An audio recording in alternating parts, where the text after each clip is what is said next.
Hey folks, this is Mike from the podcast you are currently listening to, Box Office Pulp. Which is kind of obvious, and I would hope you already knew that. Otherwise, yikes.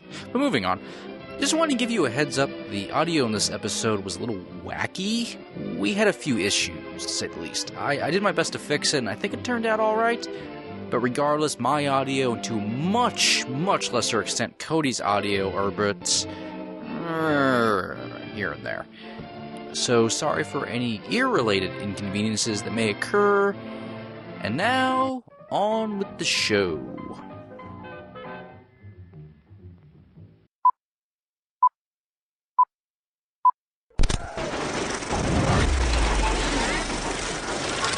Here's Johnny. I'll be back. And you will know my name is the Lord. I'm walking here. I'm sorry, Dave. I'm afraid I can't do that. Groovy. Oh, this is kind of fun. Apparently, I might be on Nickelodeon. Go on. You're gonna have to explain that one. So a bunch of years ago, a couple friends and I made a bike ramp, and this was the worst bike ramp in the world. It was like a bunch of logs we found in a creek with nails through them, and we just kind of slapped them together into a ramp. So naturally, as soon as the kid riding his bike hit the ramp, it broke. He was flung over the handlebars and broke his collarbone. So I got this on tape. It was on YouTube for several years, and then some show on MTV picked it up and showed it. And now Nickelodeon wants it because that show is no longer running. So I've got this one guy who keeps fucking calling me like, hey, we want to use your clip. We want to use your clip. There's another group that wants us to basically sign the rights with them and split profits. So this is interesting. I might make a few dollars showing a video clip of my buddy breaking his collarbone on a stupid stunt.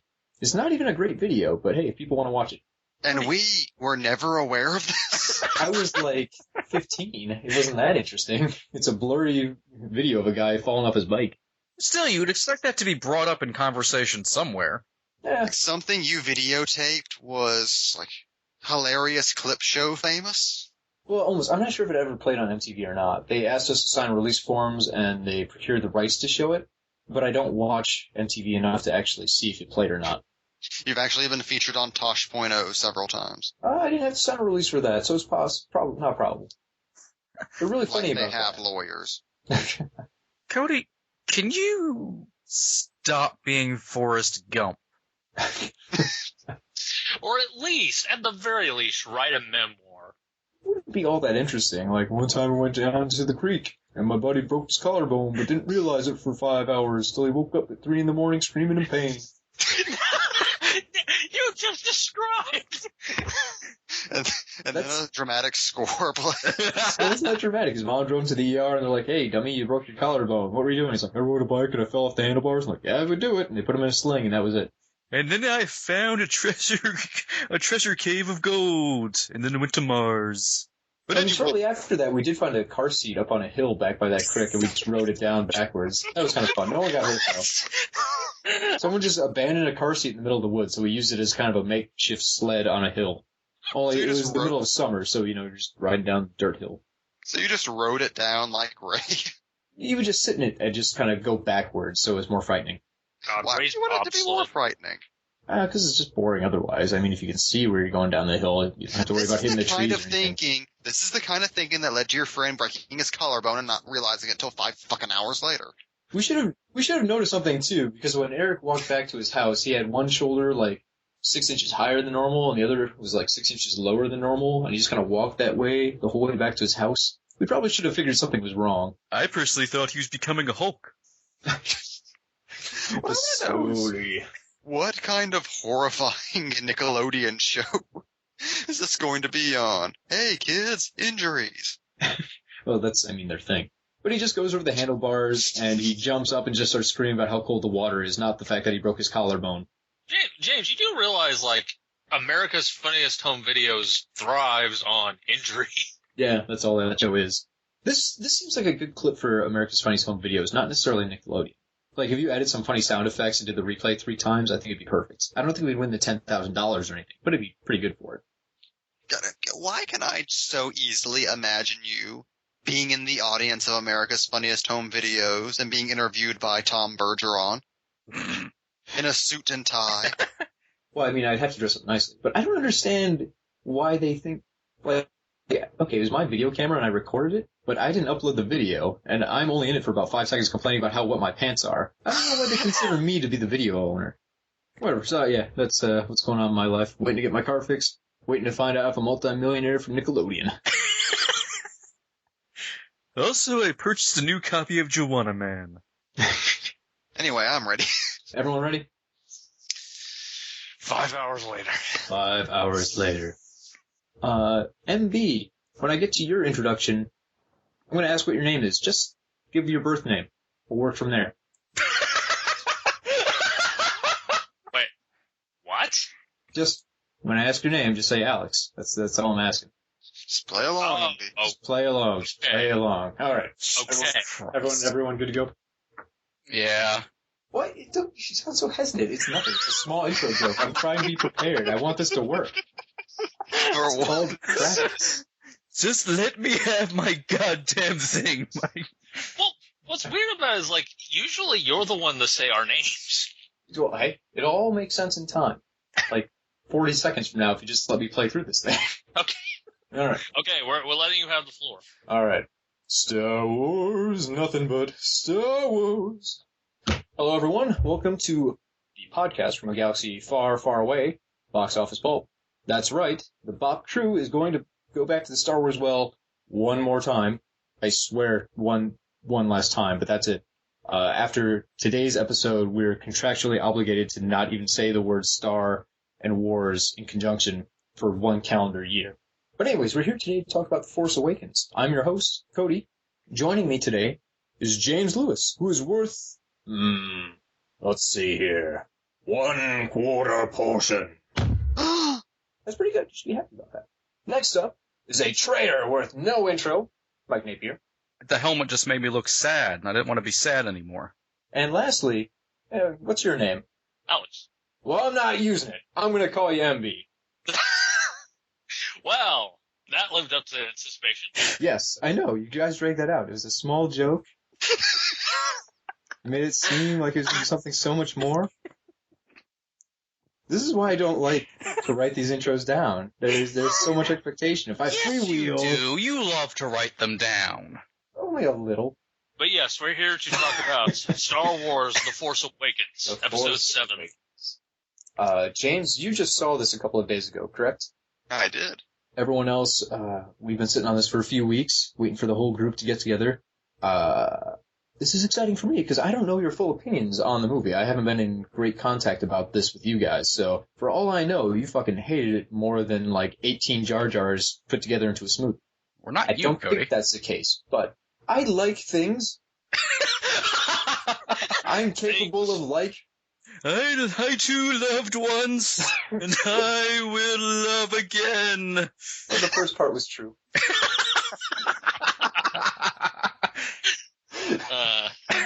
It's funny because it's true. God, Box Office Pulp is a depressing podcast.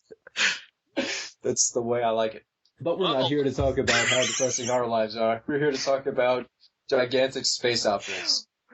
And the death of Han Solo. Spoilers. Spoilers. The stars... We determined to actually do war in this one. This is the first Star Wars where it stars war. So that's pretty rad.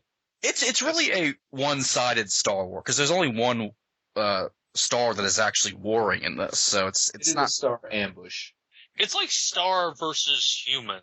It's a weird mashup. Like, the star doesn't even have a say in it. It's being forced into war. Well, it's being utilized as a weapon, so it's like... I mean, how do we know the star doesn't want to be part of this? Maybe it was the star's idea. That is true. We really don't know the vast consciousness of the cosmos, so that's possible. Wait. Could the star be Supreme Leader Snoke? Also Spilva. I gassed myself into a heart attack. This man's been outgassed. Alright, while Mike dies, let's get into our thoughts on the movie. Alright, that's a good idea. I'm going to tip my hand early and say this. I've seen the movie 3 times so far, so I probably enjoyed it. It's you, though. That doesn't mean anything. I just keep going back, wondering why. I can't stop. It's like a Jackson Pollock painting. If I stare at it long enough, I'll see meaning. I mean, I have done that with Dark Shadows. Like, I'm just going to watch this once a month for the rest of my life before I can finally say, no, I don't like it. We have had this conversation about that movie before. It's very true. I'm not changing any story details, and I keep watching it and not sure if I really hate it or not.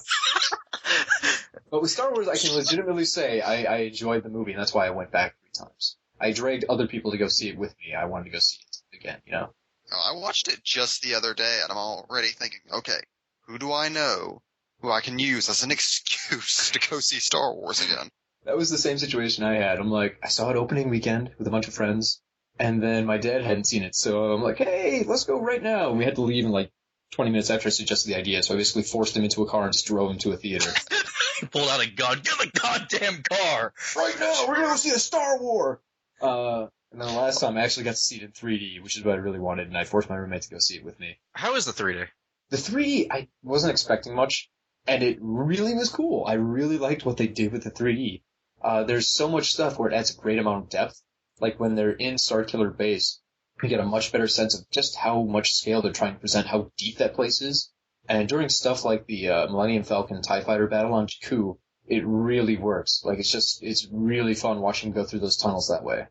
It seems like it would be pretty well tailored to a format like that, as opposed to just about every other release that they make. It's like Star Wars is specifically something where you can just have things flying at the camera left and right, and it's not out of place. Well, I didn't really notice anything really popping towards the camera. There wasn't anything really gimmicky where it felt like they were trying to do 3D coming at you. It was just the depth. It made everything feel so much more real because there was so much length to every shot. Yeah, 3D's real virtue is just adding depth to scenes. Yeah, so that was really cool. I'm definitely going to pick up the 3D version when it comes out just for that. That's why I wish so much they could just find a non-invasive, like, glaring way to do 3D and integrate it into just every movie, just to have that as an extra part of filmmaking. If people didn't need the glasses, I feel like 3D would just be pretty standard. Because right now it's like, I gotta pay $3 extra and put on these stupid glasses. Well, hey, we've already seen Takashi Miike direct a period drama in 3D, so what do you think is possible? I like Scorsese's comments a few years back when he was talking about Hugo, like, I think it's gonna be like the jump from black and white to color. Eventually we're gonna realize 3D is just cool to see in movies because you get that depth. It doesn't need to be a gimmick. Obviously we didn't get to that point because most movies aren't that successful with 3D alone now. We probably won't get to that point. Well, they also don't advertise 3D anymore. Yeah.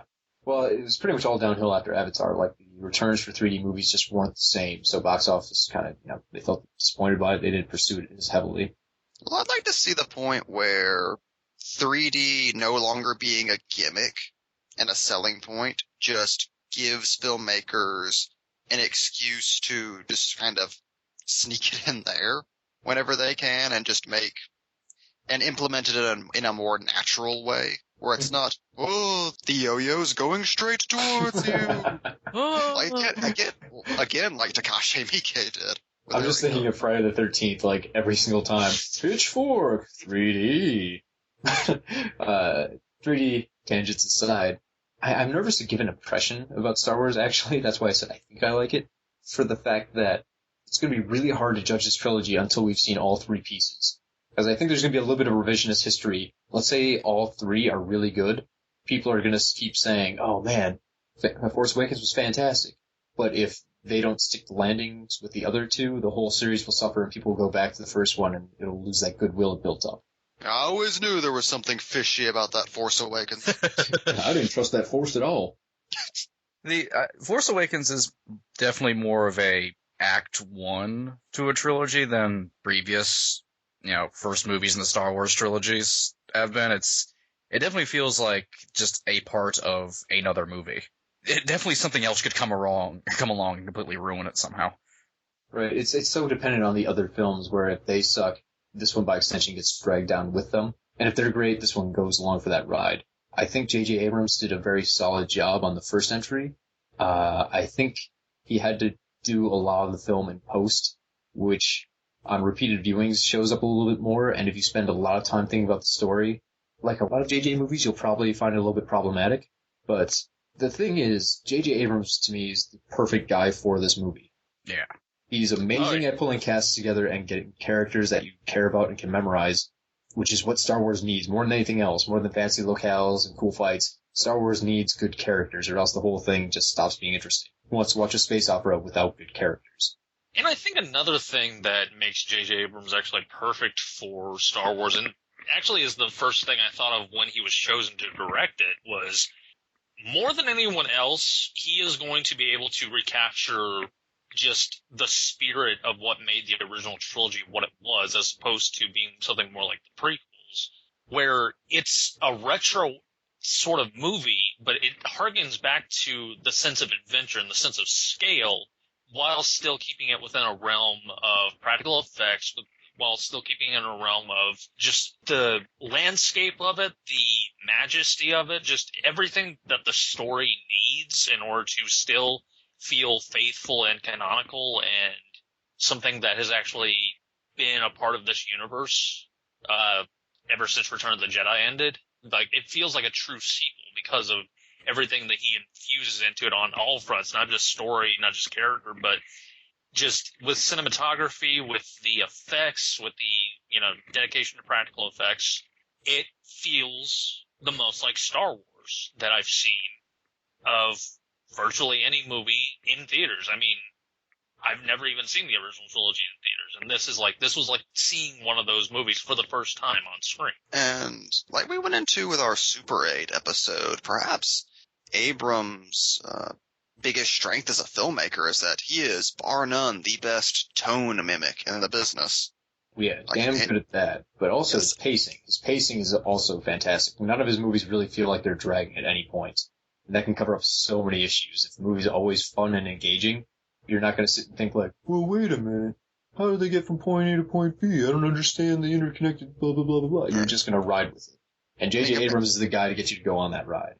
I mean, compare this to the Star Wars prequels, which, even in their stronger moments, still always felt overlong. Like, there's no reason for any of those movies to be over 2 hours. This movie has a similar running time, but never feels bloated or stretched out at all. You just want it to go on forever. It doesn't feel like a long movie at all, yeah. I would like it if they could extend a couple parts even. I didn't think it actually feels short.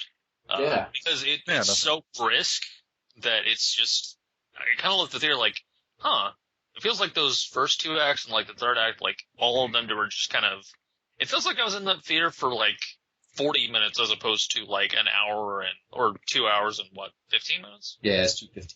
But it does a really good job with pacing, like you said, and should really get into actually my thoughts on it too, because I think it's safe to say at this point, Mike and I did like it. We were the first two actually to talk about it among us because I saw it on the preview night, December 17th, as opposed to December 18th. Fucking bastard. Mike saw it that previous Sunday, and so it was just, it's such a weird experience because it's one of those movies where you are dying. Like, it kills you inside not to be able to say anything about it because this was one of the most heavily guarded in terms of spoiler movies that I think I've ever seen in my life. Nobody on the internet wanted to spoil a thing, which I found really commendable, but at the same time it's like, I can't say anything to anybody. So finally when Mike saw it, we just gushed about it for a good hour and a half on Facebook. It is weird. Force Awakens has had this weird thing where people don't even want to say they like it because that's also a spoiler. Like, we're all sworn to a brotherhood of silence. Yes. People came out of Star Wars and like, we can never speak of this again. But in a good way this time. But in a good way, yeah. Everyone was very happy coming out of the theater like, yeah. I've heard people, like, on Saturday, I was at a Christmas party. This is January, so everyone's aware. Mid-January. And my sister said something, like she mentioned Han Solo dying being the only part of the movie she didn't like. And her husband turned to her and he's like, shut up, people might not have seen the movie yet. This was like 4 weeks after the movie came out. Like, it's made more money in America than any other movie in history. I have a feeling everyone who wanted to see it and cared about spoilers has seen it. And if they haven't, what are they waiting for? Hey, whenever I came out of the theater, I was in the bathroom with someone who was talking loudly about Han Solo dying and was just mad the entire time. Like, shut up, dude. Somebody might be peeing before they go to their showing of Force Awakens. It's amazing. I've never seen an audience unite in that same way, where they wanted everyone to have that perfectly preserved experience going in. Well, Star Wars is just such a... I mean, we talked about this a lot in the original trilogy episode, but Star Wars is just such a universal language of a franchise where everyone just wants to have that... everyone wants to give the gift of the same experience that they got watching the movie to other people, because there's so many twists and turns in this movie that you cannot guess from the outset, because holy crap, I had so many theories and ideas of how the story was going to go that were completely, in most cases, just irreversibly turned on their head. It was, I've never seen a movie do stuff like that where it could continually surprise you in so many ways and still just be amazing and have just bring a sense of fun to it, where it's like, it's not how you expected, but it's almost better than you expected. That's why the mystery box and the misdirection marketing worked so well for Star Wars. Because there's sort of an emotional respect everybody has about Star Wars. That's why, without saying anything, everyone was so quiet about it. Everyone wanted to preserve everyone else's experience. Yeah, I feel like in the grand scheme of things, what makes this movie so special and what's given some people such a reverence for it is that this is kind of a healing moment in the history of nerd culture. Like we talked about in our prequel episode, like the Phantom Menace created this wound in the heart of nerddom that has always, like even after the prequels were long gone, just kind of bled and oozed and tainted what was once a pure and noble fandom. So just those are terrible terms to put it in, man. Pure-blooded. Listen, this blonde-haired, blue-eyed Aryan fandom, this perfect fandom, and then these prequels came along and muddled the genetics of the fandom. And because they looked different. All I will say is The Force Awakens will last 1,000 years. 1,000-year trilogy. Okay, so we can check off Nazi jokes. If someone's working a cum joke in the next 10 minutes, we can call this a wrap and we can all go home. It's been a full episode. Look, considering General Hux is a thing, we're going to make plenty of Nazi jokes, all right? Right. Okay. Hux is nothing but, let's do Space Hitler, but with less charisma and mustaches. As I was saying. So, right, you had a point I interrupted by being a jackass. Go ahead. I think what's got people so reverent is just the fact that we can all finally like the Star Wars franchise again, full-heartedly. No one is bitter anymore. Well, there are some bitter people. They're called fans of the EU. The 5 fans of the My cousin is a huge fan of the extended universe. Like, he's got every book ever printed on a giant bookshelf, and he just sent me that picture after Star Wars, the sad face. Like, none of this matters anymore. Yes, it does, because you can still read it. It's true. It's its own separate, bubble universe. I mean, even besides that, if you're very hooked into the idea of this has to be canon, I'm kind of going with, unless it's explicitly said in one of the movies that this doesn't work anymore, you can still consider it canon. Now, Lobot was still raised by space pirates. Yeah. It's confusing because now with Star Wars, I mean, the switch in ownership and the exercising of the canon, you almost have to look at it in different ways. Like, there's hard inner canon, which would be the movies. Then there's, like, light inner canon, which would be TV shows like Star Wars Rebels or the Clone Wars animated series. But then you have outer canon where it's like, okay, all the comic books and the video games, and what about the EU novels? Do those count? Well, partially. This one hasn't been disproved. There's nothing to contradict this one. This one's totally out. It gets kind of confusing if you want to delve into that universe. But it doesn't cut out everything it came before, and I don't think we should look at it that way. Yeah, honestly, the only stuff that can't really be considered canon from the EU is the stuff that takes place after Return of the Jedi. Yeah. That's about it. Everything else still counts. And even some of that stuff could still technically be considered canon. Yeah, they'll end up chopping some of that down as they go along, like doing the prequel movies or like the anthology movies, whatever. We'll get there. Maybe it'll be better. It seems like they're taking inspiration from the EU and adapting it to fit their new ideas and make it palatable to mass audiences. So I'm going to say ride with it, Well, I mean, I've always been of the opinion, no matter what franchise it is, that honestly, when it boils down to it in the fine point, your headcanon is basically all that matters with no matter what the official release is. It's like, you can consider whatever you want to be canon. You can make weird stuff up in your head and nobody can correct you on it weirdly. Yeah. Just cover your ears and scream real loud if they try to tell you something about Boba Fett being dead. I mean, that was basically the assumption literally everyone had after Return of the Jedi killed him off. I mean, even before comic books came out saying, he crawled out of the Sarlacc pit. The guy with the jetpack couldn't fly out of the space monster. Space vagina. Don't insult the Sarlacc that way. Oh, I'm sorry. That's a compliment. Yeah, exactly. We don't compliment women on this show. I wanted to marry the Sarlacc. There's my one love. That's why you can never love again. God, she digested my heart slowly over the course of 1,000 years.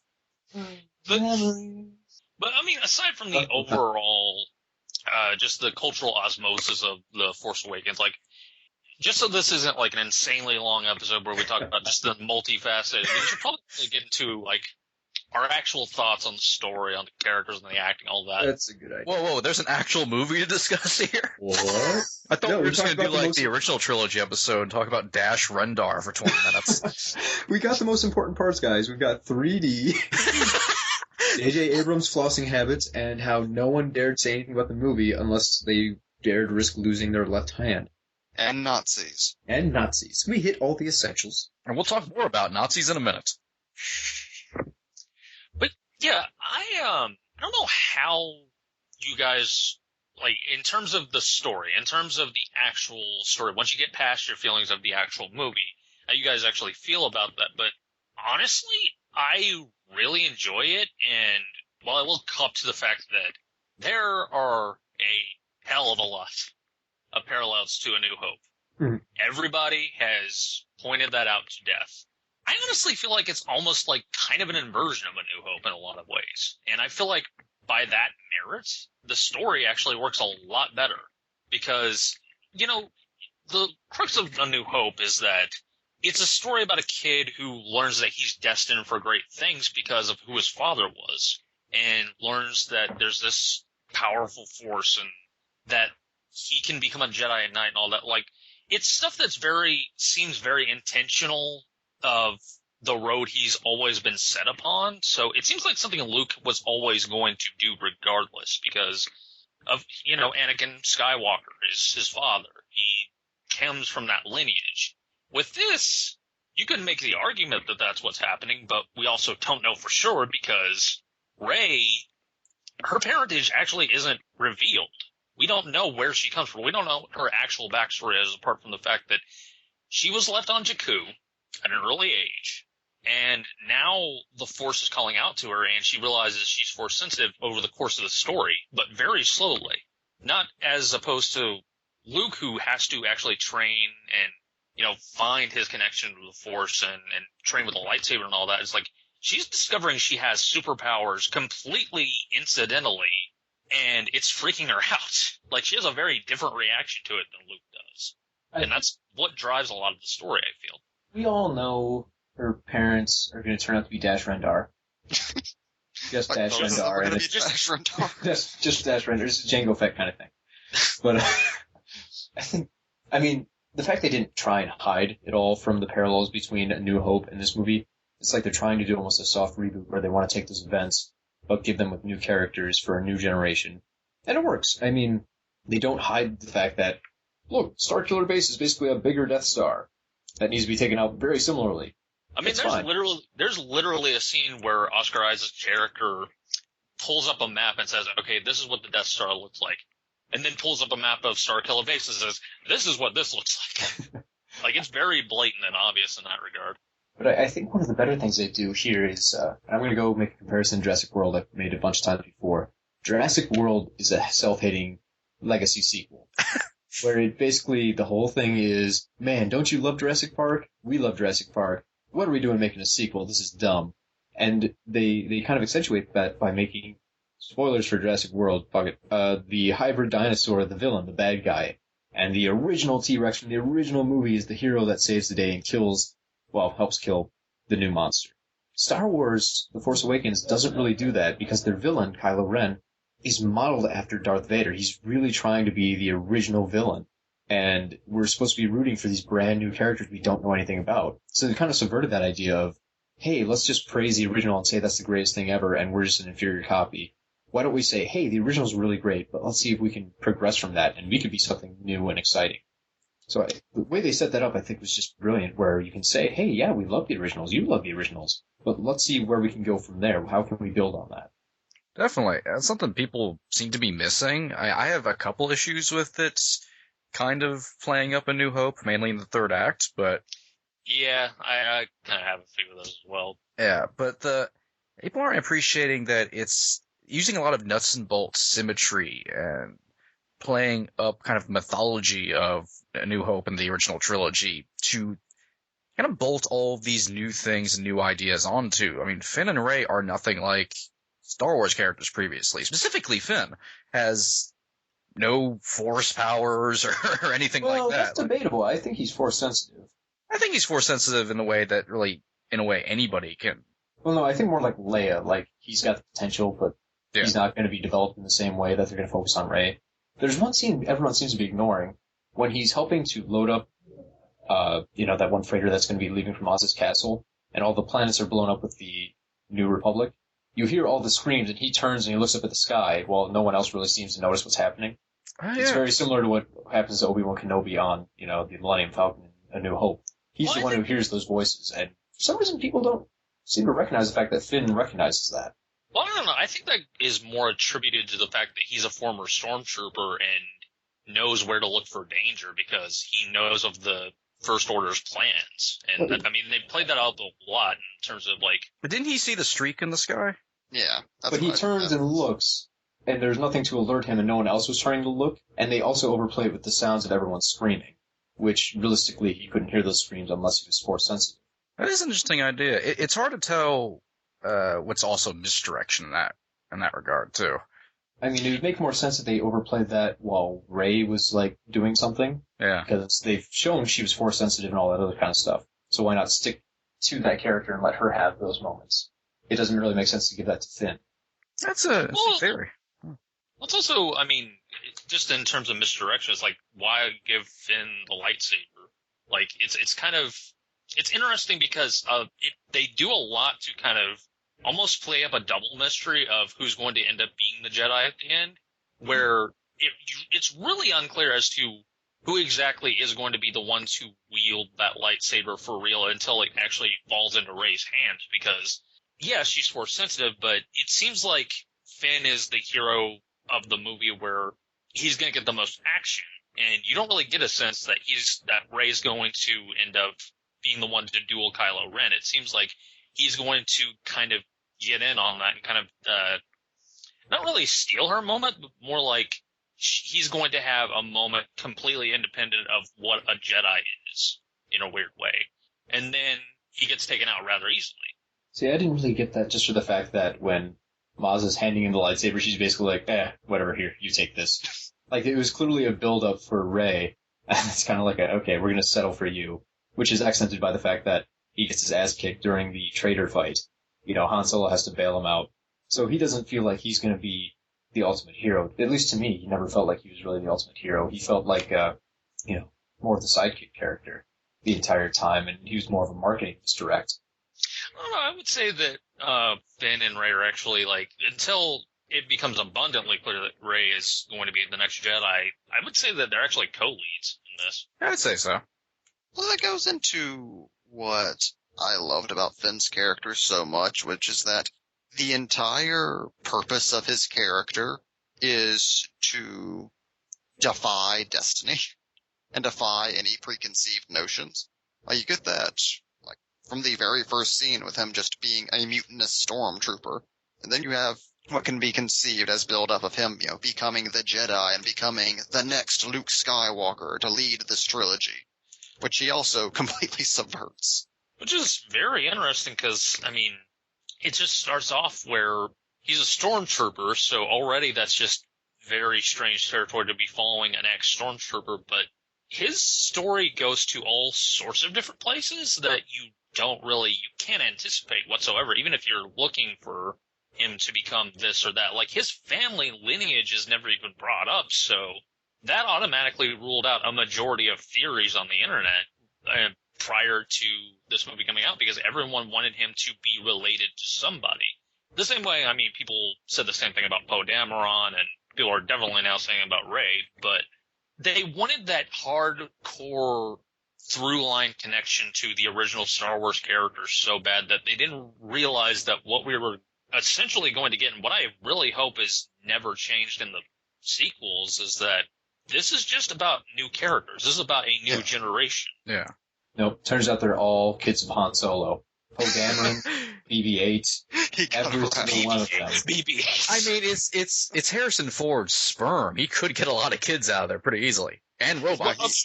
He got drunk one night with C-3PO. That's how he lost his arm.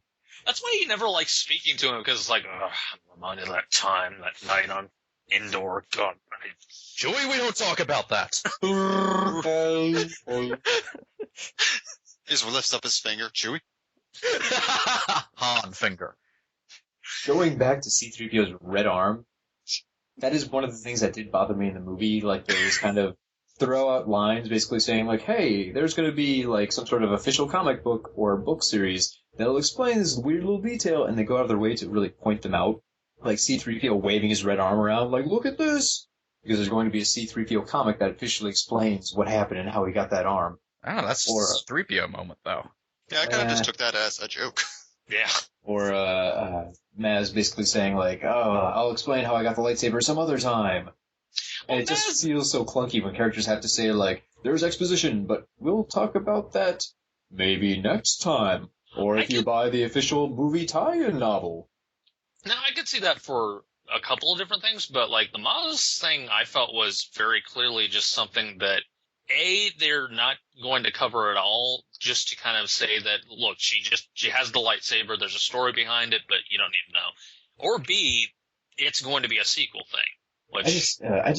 why even draw attention to it? I would just say, like, hey, here's the lightsaber. It's a collector's item. Don't even bother saying there's a story attached to it. It's a collector. Yeah, that thing that fell out of Cloud City with Luke's arm, like, 38 years ago was like... Although, I don't think they're actually going with that, because if you go through, I bought, like, the visual dictionary and all the, stupid, art of Star Wars books. And they do have a section in there where, there's a picture of the lightsaber, and they describe it as being found in the bowels of Cloud City. Not like the actual planet of Bespin. So apparently, after it got lopped off of Luke's arm, it just bounced around the inside of the city for a while until someone collected it and sold it off to somebody else down the line. Here's my question. Now, this is what bothers me about that scene. She has the lightsaber. Where is Luke's hand? That apparently just fell down to Bespin. Like, we're going to see Kylo Ren just praying underneath the mummified hand of Luke Skywalker. Uncle! I feel the call to the light. Uncle, I'm so lonely. Nom, nom, nom. Is he eating the hand? That's definitely more than 1/4 portion. Anyway. Well, I'm glad we got our cum joke in there. It wasn't well, he's not half robot yet, so it doesn't count. But, speaking Next of movie, that's when someone's gonna lose a hand. It's guaranteed. Speaking of Kylo Ren, a lot of people are kind of, I wouldn't say mixed, because it seems like a majority of people like Kylo Ren, but a lot of people seem to be more under the impression of what he is, as opposed to what he actually is. So I'm curious as to what the take that you guys have on that is, because it's interesting, like the way that they played this character up. He's fascinating to me. I think he's the best thing they did in the movie, honestly. He's the most interesting character to me, and don't get me wrong, I love all the characters. But he has the most drama going on, like he's easiest one to kind of look at and go, whoa, that's a story I really want to follow. I want to learn more about this. There's hinted backstory that we don't get, so that's prime fodder for going into an EU story. But even what's presented on screen and the performance by drivers, just all top notch. Driver does so many amazing little things throughout the movie that really add up to an interesting character. All his little choices. They made a character instead of just a villain. This is a guy who obviously does evil things, but they're presenting someone you want to learn about, who's not just there to kill people. But it was, it was specifically one scene that James, Mike, and I were talking about yesterday, actually, that is so insignificant, but at the same time it says a lot about Kylo's character. Kylo/Ben, because he's Ben Solo. It's the scene where, right after he interrogates Rey, he goes to Supreme Leader Smoke, and he doesn't have his mask on. This is the first time in the movie that he's taken off the mask, or shortly after he's taken off the mask, and then General Hux comes in. And it's not as if he's never been seen without it. It's more, he's really embarrassed because that thing that he wore to look intimidating is not on him anymore, and he just feels exposed, so he kind of looks away like a sheepish child. Yeah, as you put it, it's because he's an adult when he wears that mask. And even the way he hides himself is such a real child thing to do, to like hide their face by just don't look at me, and if I don't see you, you can't see me. For a split second there, I thought we were gonna get like this dark helmet moment where he just grabs the helmet and puts it back on. Yes, what do you need? Get on with it now. Well, it's even better because, there's that weird sniping relation back and forth between Hux and Kylo Ren, where you don't really understand how the hierarchy works in this organization. So it was great to see that sibling rivalry, not even sibling, but I guess that rivalry kind of expanded on, taking in a new direction where he has to kind of be petulant that he doesn't have his mask on and he's being seen as a normal person. And it's weird because it's like, Kylo has so many different facets to his character in this that they surprisingly managed to hash out within one movie. The fact that I talked about this a lot when I was talking to the guys yesterday, but it's like he's a religious convert in that he really is been brainwashed from an early age to believe in one thing and is starting to feel doubts about that thing. And what makes that fascinating is that what's being held over his head in terms of a religious deity is not something that he cannot connect to or be completely just disconnected from. It's his family, because he is told on no uncertain terms that Darth Vader was his grandfather, and he idolizes Vader like a god. He treats like he has the helmet, he treats it as if it is a religious totem. The dark side is not just one thing. It's not just an aspect of his power set. For him, it's a belief system. It's a moral guide in the way that is even more extreme than Darth Vader was, or any other Sith Lord in the canon, because it is something that is intrinsically disconnected of the feelings that he's feeling inside of him, because he's feeling this call to light. He's feeling this desperation to go back to his family and this longing to, connect with them again. But he wants to honor what Darth Vader stood for. He wants to honor what the Empire stood for. And he's just in a real place of conflict during the entire movie. Until, of course, he fulfills that part of his arc and finally kills his father, which allows him to go to the dark side completely. So it's a really interesting, one movie arc for him, because that confliction is resolved within the time frame. Yeah, well, they also introduce some weird little tangents at the end, like after he kills Han Solo, the act that's supposed to complete him in the dark side and make him stronger, he seems weaker than he's ever been in the rest of the movie. And part of that probably is because he took the bowcaster bullet to the gut. But just, his struggle with Rey, it looks like he's being overpowered in a lot of spots. And it is almost as if turning to the dark side completely really cut him off the knees instead of propping him up. And one of the things that really got to me about the movie is I liked how they explored the idea that it doesn't necessarily just have to be Sith and Jedi. There could be a whole spectrum of different Force users. And it's kind of hinted at that the Force itself could be more than just a force. Like, it could almost be like an entity with its own objectives in the way it kind of chooses people to be, effective, or how it impacts a person. It's something I don't think they ever clearly expressed the way they wanted to, because there's a lot of talk in all the pre-production notes about, what exactly the Force and how it's battling over certain things and choosing to unveil itself. I think they wanted to make the Force seem more like a living entity than it comes out as in the end. Yeah, that's an interesting thing. Especially with Rey, the Force seems to be pushing and helping her with her powers along the way to complete objectives. Like, it's treated like it has some kind of consciousness sort of subtly throughout the film. Oh yeah, whenever it calls out to her, the argument can be made that it has complete sentience, because unless she is who a lot of people think she is, there would be no reason for it to actually call out to her and draw her to the lightsaber. See, I'm just curious to see what they do with the Knights of Ren. God damn it, I wanted more of that. We get like 2 shots of them out in the rain. There's a guy with a big old blaster and stuff. Like, they're only are they once. Force users? Are they like just a sect of people that believe in dark? That was another thing. Okay, that got me. Reading through for some reason the visual dictionary of Star Wars is very insightful, even though it's designed for like 8-year-olds. It goes into more depth about why Snoke likes Ren, and it mentions that he chose him as his apprentice because Snoke feels he is the perfect embodiment of the light and the dark mixed together in one person. But then in a different page, it mentions how it's important that he embrace the dark side. So on one page it's talking about he's a great balance point, and then the next page is like, no, fuck that, dark side. Well, I agree with that. And it's confusing, like, okay, so I would like the movies to get beyond just the simple dark side versus light side, one's good, one's bad, and maybe express more of the fact that the Jedi fucked a lot of things up because they didn't embrace emotions, and the Sith were terrible because they maybe looked too much into emotions. Well, in a weird kind of twist, like, you can almost make the argument that Kylo is the living embodiment of how badly the Jedi failed.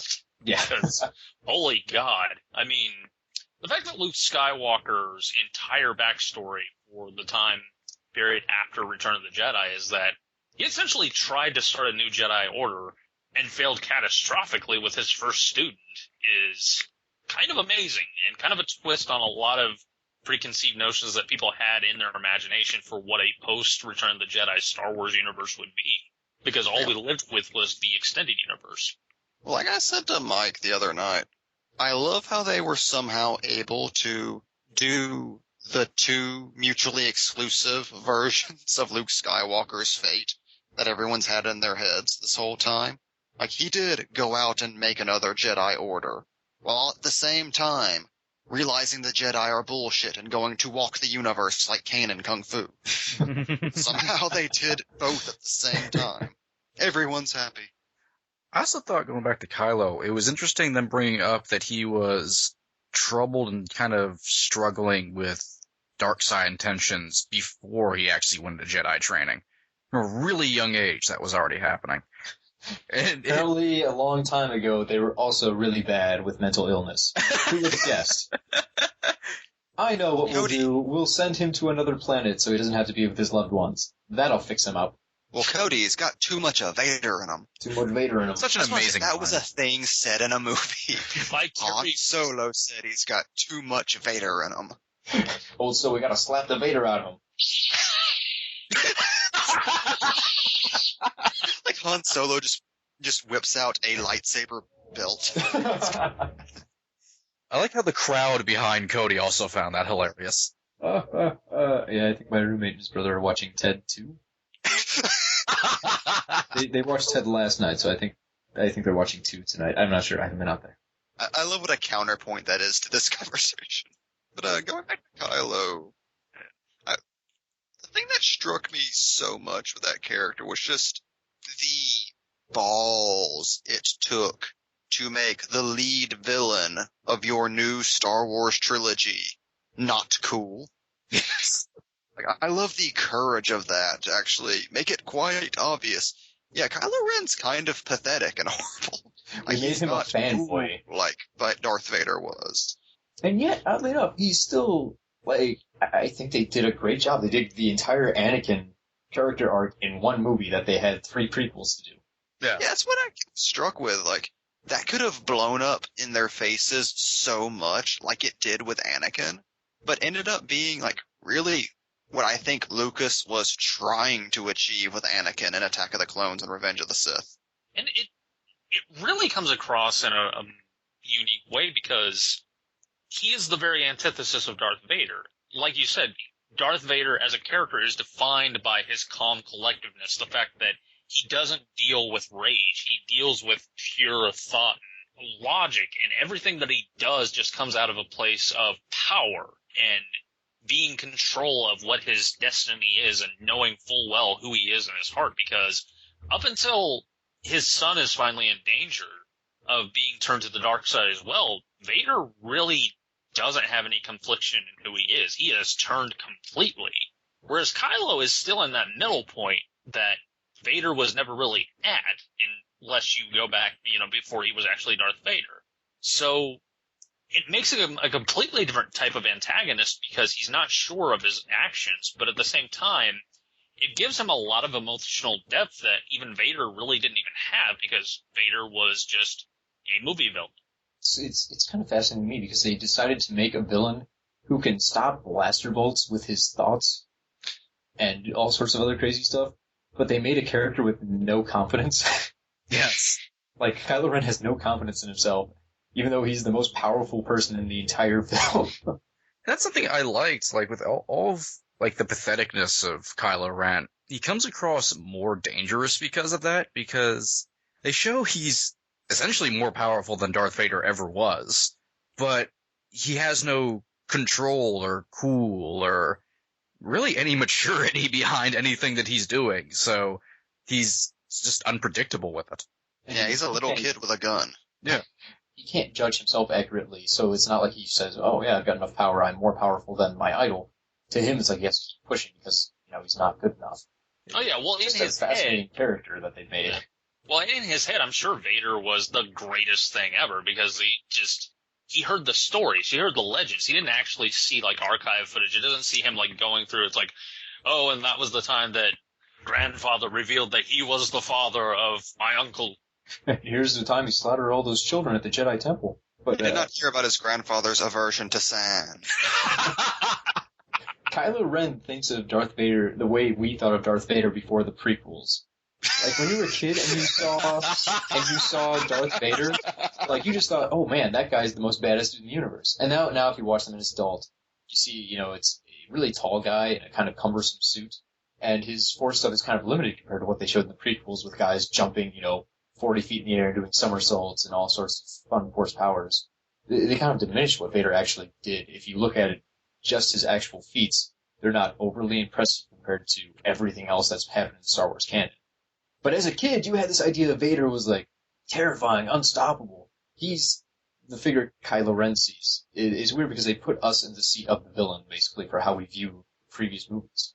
Well, they do that with the entire Star Wars canon, not even just the characters, but, like, a big part of this movie that I found really, like, fun and really engaging and appreciated as a fan was just even something as small, really, as the Foley work in this takes the sound effects that we loved as a kid, the screech of a TIE fighter going past, the sound of the Millennium Falcon's engines, or the sound of a lightsaber lighting up. Like, he made those story cues, which I think was something actually James brought up, and I thought was such a brilliant observation because the TIE fighters coming in aren't just the TIE fighters coming in. They're a sound, a beacon of something horrible that is about to happen.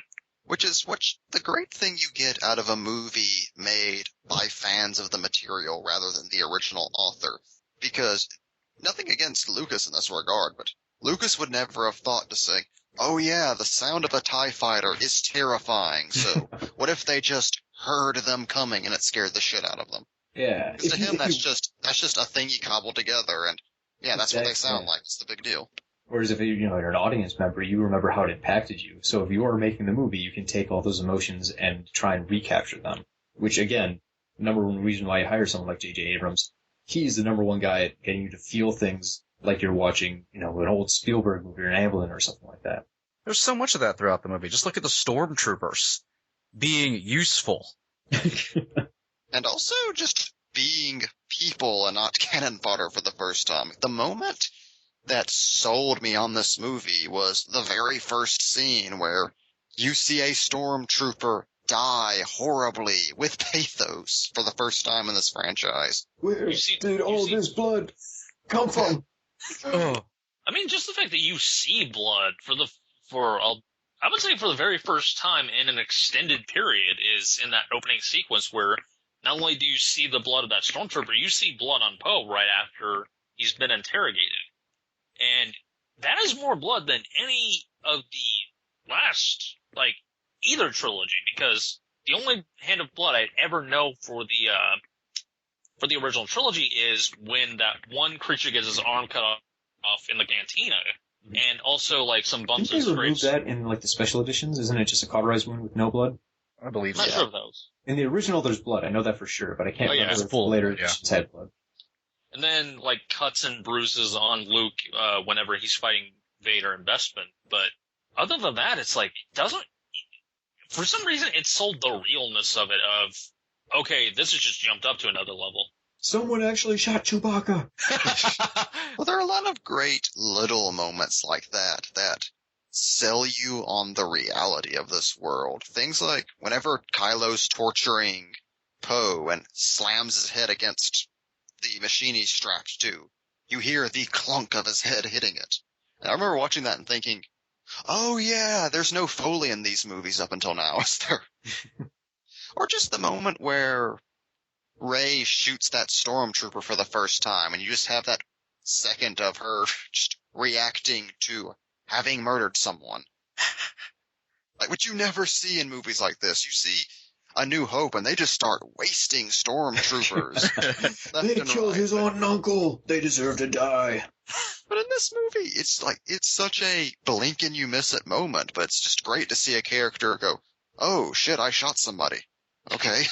If I remember right, too, wasn't there a part where, with Rey and the blaster, she tries to shoot one, but the safety's on and she has to fix it? Yes. Which is something Han Solo mentions to her earlier, you got a lot to learn. Which is also one of my arguments against why Rey is a total Mary Sue that people are throwing out. She's overconfident. That doesn't mean she knows everything, she just thinks she does. Okay, can we just go ahead and get the elephant out of the room with that? Because that is one of the single dumbest complaints I have seen against this movie. Yeah, I would agree with that. First of all, people who say she's a Mary Sue don't actually know what a Mary Sue is. So they just call everything a Mary Sue? They're just harping on the term because Max Landis said that to sound smart, and he didn't come up with it himself, so he just decided, oh, she's a Mary Sue because, I didn't come up with that. And she's a lady, and we can't have ladies as our lead in a sci-fi movie.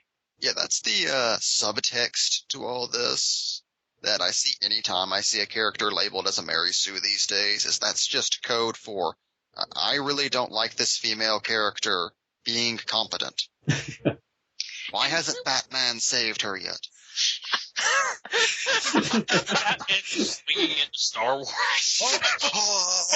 Just swinging in on a cable like Tarzan. Save me, Han Solo, save me. Tell me, do you bleed? But, first of all, they're confusing Mary Sue for just a character who's good at a lot of things that coexists alongside beloved known characters from past movies. I think that's honestly the only reason that she's being called a Mary Sue is because A, she's in a movie where Han Solo, Princess Leia, and Luke Skywalker and C-3PO and Chewie exist, and B, she's good at things, and that's taking attention away from the previous characters, and they don't like that because they didn't grow up with Rey. They grew up with Han Solo and Luke Skywalker and all those characters, which is such a weird complaint to have if you're trying to move a franchise forward, especially considering it's a sequel, and sequels gave us Boba Fett, who people have no problem mythologizing, even though he didn't do anything. He did plenty. No, we're not doing this again. Track the Millennium Falcon. Great, he looked at the giant saucer going through the sky. No, man, it was attached to the back of the stage. He went out with the garbage. Come on. If you follow the special editions, he narrowly got the Millennium Falcon on Tatooine. I forgot about that. Jesus Christ. I just want to say, what I love about that is it makes it even more of a Venture Brothers joke. Boba Fett tracked him for 3 movies and was defeated by physical comedy. Oh, shucks! Boba Fett! Where? Boba Fett. I'll have my revenge! But Just wait till Disney gets their hands on them. They call him Boba Fett. Mace Windu, you son of a bitch! back to Rey. Another thing is that people don't really pay attention to, or just flat out ignoring to make themselves seem smarter and make their point seem more valid, is that Rey doesn't do everything perfectly. Like, Luke did a lot of things perfectly. Anakin did way more things perfectly. Except for protecting his wife. And staying away from Ooh, Sam. burn like Obi-Wan left you on Mustafar. Shut up, Cody! yeah, remember the time 8-year-old Anakin could just pilot a spaceship and blew up that droid ship by himself? And everyone's like, it was the Force, it's perfectly fine. But when a 20-some-year-old woman does it for the same reasons. And she doesn't even get to do something like that. Like, that's the thing, is that the stuff she excels at is relatively minor compared to other characters, but those other characters were, A, characters that people grew up with, or at least had in their mind to some degree, and B, let's face it, were male, so they don't get the same criticism leveled at them. And no one's saying Poe Dameron's too good of a pilot. Or is too handsome. Well, He is too goddamn handsome. He can't He is. deal. he's too handsome. And I would argue that if someone said Rey was too beautiful, I'd agree, because Daisy Ridley is freaking adorable. Let's be honest here. The whole cast is pretty handsome. I would do BB-8. Oh, Chewie. So right. Ew. With those fingers. God, his chewy fingers. They just lose their shit when that close up. He has an actual costume for once. Real hands. It has detail to it. You can see his fingers. I don't like it. It's weird. It's like whenever you see the Muppets walking. This isn't right. This is some sort of trickery. Ooh. But I think it's just such a weird complaint to be like, Star Wars and her Mary Sue's. When you can tell they made such an effort in this movie to try and diversify Star Wars a bit, being like, hey, what if we had a black guy as a main character and a woman? And what, Oscar Isaac was actually like, he was born in Guatemala, wasn't he? Yeah. So it's actually, pretty cool. They're trying to do different things with Star Wars, not like before where there's one black guy in the entire universe and he's a sidekick character. By the way, I do just want to say, remember 2 years ago when everyone was really mad because there was just going to be white dudes in this movie? Yeah. Going through the art that of one cast report. Going through the art of Star Wars, it is interesting though, because originally Poe's character and Finn's character were more or less flipped in terms of like skin tones and stuff. Like Poe was going to be a black guy and Finn was going to be white, and he was also named Sam. Rey was always basically Rey, but as they went along, they kind of, I don't even know when they swapped it. Through all the pre-production art, that's what they had it set up. No, if you know that the fact that Poe was originally supposed to die, suddenly he lives and he's no longer black. They changed that very late in the game, too. After they cast Oscar Isaac, they're like, you're going to be in the movie for like 2 scenes, then you die. And he's like, alright. And then J.J. Abrams basically was like, I like the character too much, we'll keep him around. So that was a very late addition. Like, they had already done all the casting before they decided, no, maybe we shouldn't kill him. That's why he has the best rewrite retcon ever. He just pops back up. Yeah, I'm fine. Slightly off screen. Yeah. Which I'm all for. I'm More Oscar Isaac's always a good thing, so I'm cool with that. Poe Dameron's the best. And I'm glad when the movie doesn't futz around with that stuff too much. It's like, it's a very simple explanation. Let's just move on. Yeah, I mean, it still kind of sticks out. It seems clunky, but not addressing it would be almost impossible because you look very dead otherwise. Once again, it's just movie magic. Yeah. Well, why does Rey go by herself to chase down Luke Skywalker at the end? Because it looks cool. Leave it alone. Yeah. Meanwhile, like, Chewie and R2-D2 are, like, on the other side of the island, so there's gonna be really awkward, like, hey, look what I found! Let's have a reunion party in Luke's hovel. Oh shit, the Millennium Falcon, where's Oh, right. I will Now I say, feel even worse. as cool of a final image as that was, can you imagine how awkward that would be in real life? If you just watch, Hey, this is yours. Hey, you want to take this back? You just watch a 20-year-old woman climb up a mountain, walk across a field. An old man at a cliff turns around, she lifts something up, and then they stare at each other for an hour.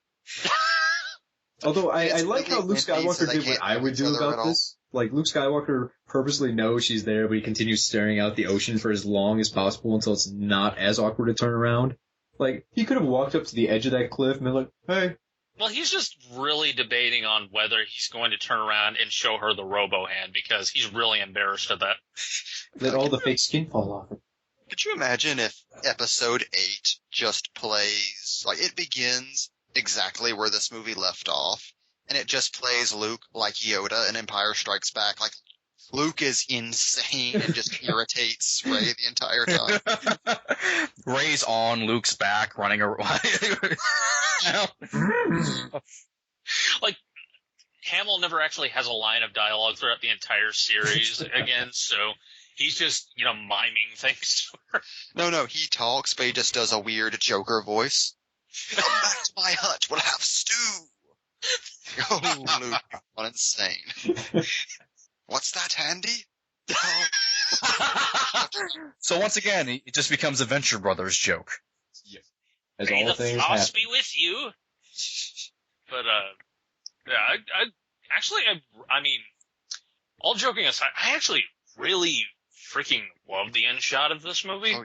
Because the entire movie is about mythologizing Luke Skywalker and what happened to him and what happened to the Jedi Order and the Jedi Knights. And to have it build up to this moment where you essentially see Luke isolated on this completely barren landscape, just staring out at the seas with a cape flowing. Like, it presents him as this wizard that is beyond comprehension. Like, you don't know how powerful he's become in the years since Return of the Jedi, so for all we know, maybe he leveled half the planet or something. But he first You want a nice waterfront view, so he just destroyed everything else. That son of a bitch. I do love the mythology of just her holding out the lightsaber as a plea silently.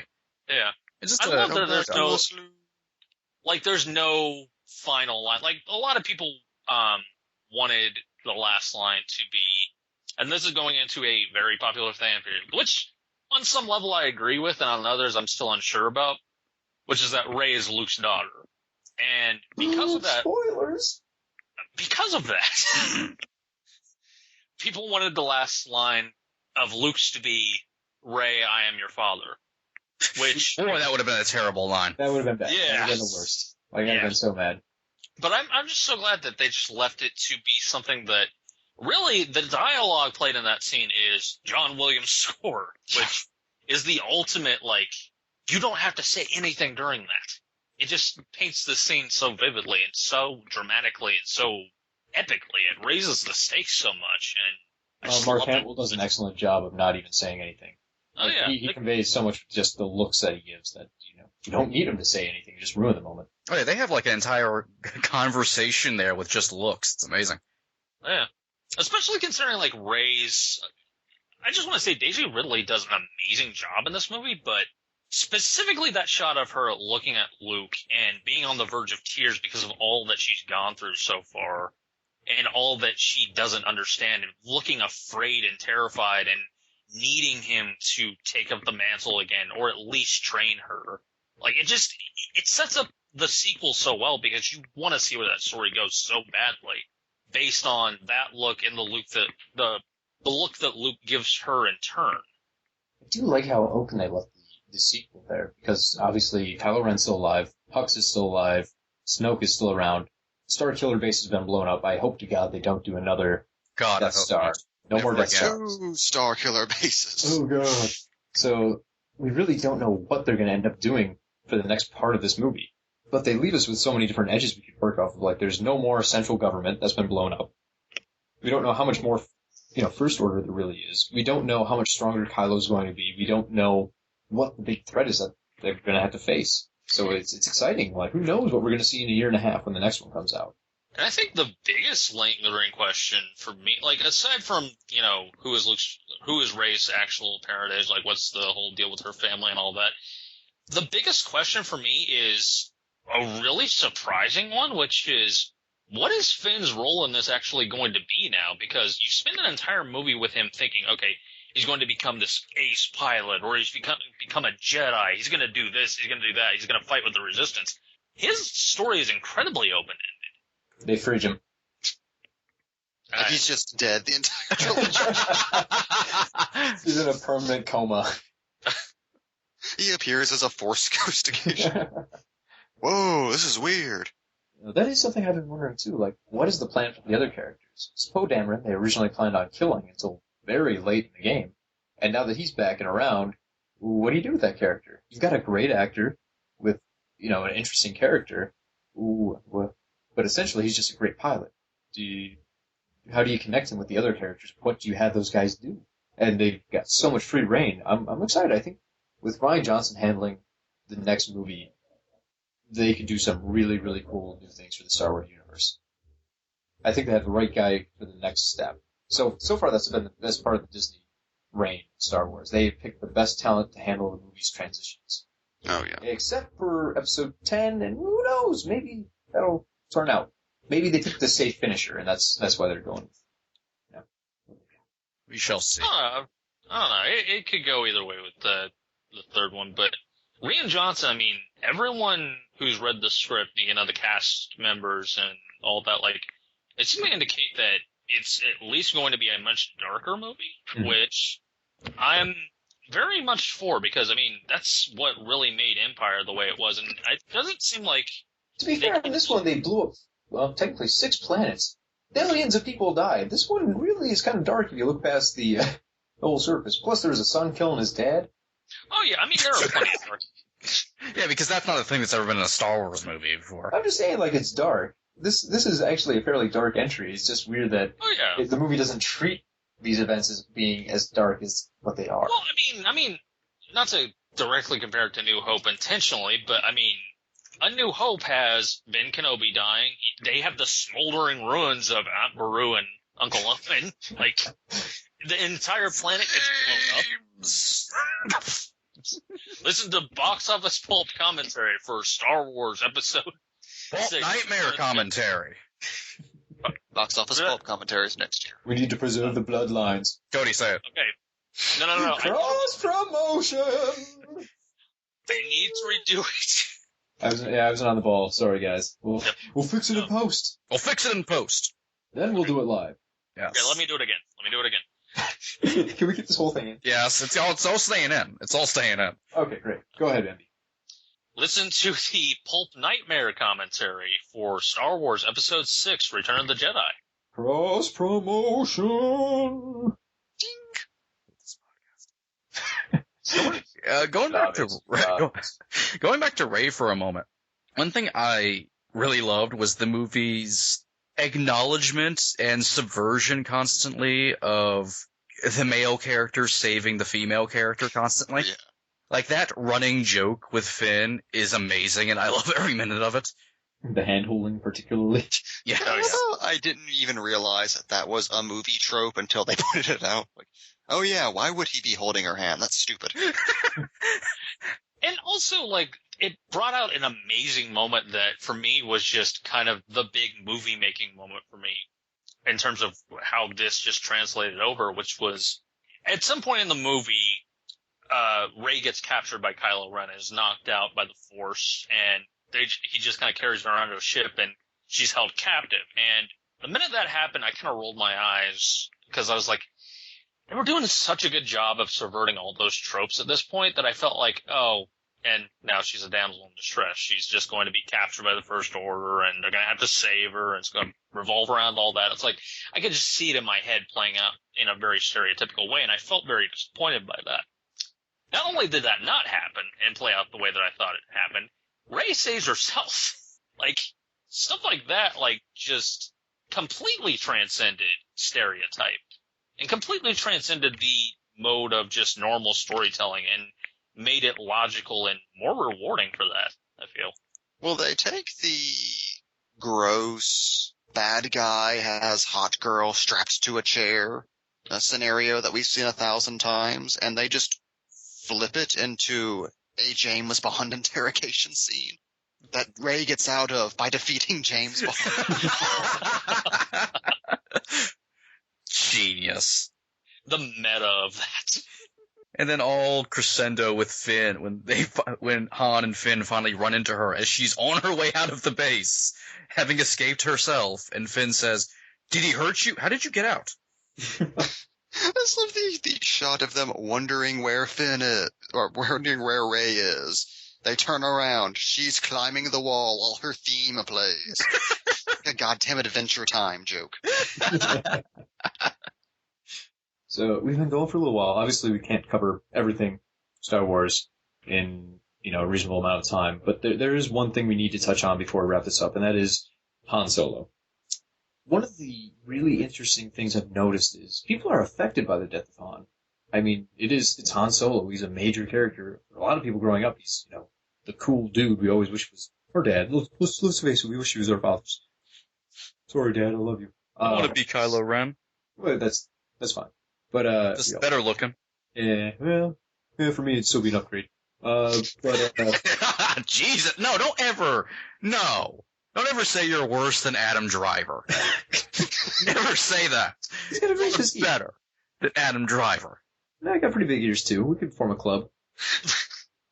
But, so did Dumbo, and he is beautiful. That was such an empowering message, and it doesn't belong on this show at all. None of us are Adam Driver. Box Office Pulp. Like, if Box Office Pulp guy was part of this episode, he would not be saying any of these things, so I can't allow them. These are non-canon. We haven't gotten to the Box Office Pulp guy jokes yet. No. It's the Box Office Pulp expanded universe.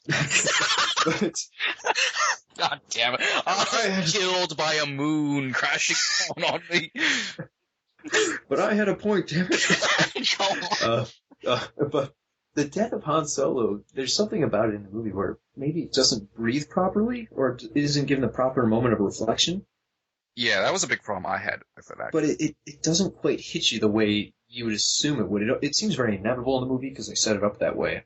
With Han Solo having swindled everyone in the universe and facing his son, who we know is going to turn the light side right there, or there's no more future movies. It's like there's some sort of missing piece. My sister still said she cried during, Han Solo's death scene. And it's a big deal. It's kind of a game changer for the Star Wars universe. But it feels like something that had to happen, not something that was maybe surprising. And maybe that dulls some of the emotion that goes with it. I don't know. The emotion seems less sad about losing Han and more like, oh, goddamn, Kylo Ren fucked up bad this time. I would say it's not necessarily... everybody knew that this was probably going to happen because it's Harrison Ford. He's not going to be in Star Wars any longer than he has to be. That's true. I feel like that's the only reason he agreed to come back. Like, can you kill me and give me a bunch of money? I'll do it. It's like Bill Murray for that Ghostbusters sequel that we're going to make I'll only be in it if I can die horribly. And be a ghost. Can you do that for me? But, I think the scene itself plays fine. It's actually one of the best scenes in the movie. I think, I think the scene is Adam great. Mainly because of just Adam Driver's amazing performance in that. Oh yeah, they're really all top of their game in that scene. Well, the beautiful look too, those guys having to literally cross a giant chasm to get to each other on that narrow bridge. Just the look of it is fantastic, and what it says symbolically is great. And that final look Ford gives right before he falls is amazing. Chewie? Plus Chewie's rage. But I think, that scene I don't have any issue with. I think it's great. It's just what follows after it is so fast, maybe, or it's focused on getting us to the next action beat of that lightsaber battle. We kind of lose out on the emotion. I kind of feel what we needed was, as a parallel of like the big medal giving scene at the end of The New Hope, we just needed a funeral for Han Solo before we went off with Leia finding Luke. Yeah, as I brought up, like the memorial thing, definitely need to be in there, but they had the perfect setup for it. Han Solo's final resting place is a fucking star, which is amazing. It's like, that's a Han Solo thing to do. But wouldn't it be amazing if the memorial scene was kind of going into the fact that his resting place is a star? Even if it was dialogueless, just kind of connecting that visually to Han's death, I think would have been very cathartic for the audience and something the audience definitely needed. Well, to be pedantic, it's not actually a star. It's a planet that's harvesting the power of a star to blow up other planets. Yeah, but the star destroyed the planet, and now the star's in the place of the planet, so shut up, Cody. I don't think they explained that very well. The whole Star Killer thing is just... We'll go into better not thought we'll about go it. into Star Killer after. That's the next thing. I just think we need a little more than just a shot of Carrie Fisher looking sad, then a shot of tragic Chewie. Yeah. Well, here's the thing. It's like, my big issue with that was I didn't feel as if Leia actually mourned Han that much. It just kind of, you saw her react, but it wasn't of a reaction that I felt was, I didn't feel like it was strong enough, honestly. It just felt like something that's like, oh, she kind of, it's kind of like Obi-Wan's reaction to Alderaan being killed off. Well, it's kind of like everyone's reaction to Obi-Wan dying in New Hope. Yeah. I'll just kind of get on with it. Similarly, we need something like Gandalf dying halfway through Lord of the Rings. Similarly, I feel the same way about how the Rogue Squadron's reaction was to blowing up Starkiller Base. Like, there's a little bit of something like, yeah, but the film doesn't give it that much weight. They're kind of like, we did a good thing. Not, holy shit, we just blew up an entire planet and stopped the bad guys from blowing up 5 more planets. That's pretty cool. And it's also just the fact that it's like, these are the characters that lived with this. Leia, their relationship dissolved, and that was made very abundantly clear. And I actually had no issue with that because that seemed very Han and Leia. Well, I can see it with Leia because she's, in the movies, kind of like the stalwart can survive anything. Her son has turned to the dark side. Her husband left her years ago because he couldn't deal with it. Now he's dead. You know, she lost her entire home planet. The structure she fought to save, the New Republic, basically doesn't want her around anymore. Like, everything in Leia's life is pretty terrible, but she manages to soldier on. So I think that could just be part of her character. You know, she's not going to have a huge reaction. She just kind of soldiers on with all that weight. Well, I guess, but at the same time, I feel like there wasn't enough emphasis on the fact that basically, in a way, Leia kind of led Han to his death, which I feel like she would kind of harbor a bunch of guilt over, which could be a sequel thing, but I don't know. I feel like with her character specifically, there wasn't enough emphasis placed on the idea that she knows that she just lost Han forever. I don't know. The sequence itself just kind of, once they return to the Resistance base itself, it's very weird because like the focus is entirely on Rey and on Finn, but there's no real like sense of real loss, like real weight. Yeah, there needed to be a Han is dead scene. Yeah, that's what I was missing. Like, just 3 extra minutes in there or something. Because it sets itself up for a very down ending that kind of goes climactic again, with Rey kind of silently pleading to Luke. Everything kind of needed to go to shit a little bit more, and there needed to be more of a feeling that everything kind of went to shit a little bit with Han dying. Instead, the movie just kind of continues to go, and there will be another one. Yeah, which is, it's compounded by the fact that you also get a repeat of, and this is one area I will totally say is like, this was way too much like A New Hope. Them blowing up Starkiller Base was just too unnecessary, too obvious. Especially with an X-Wing squadron, it's like, come on.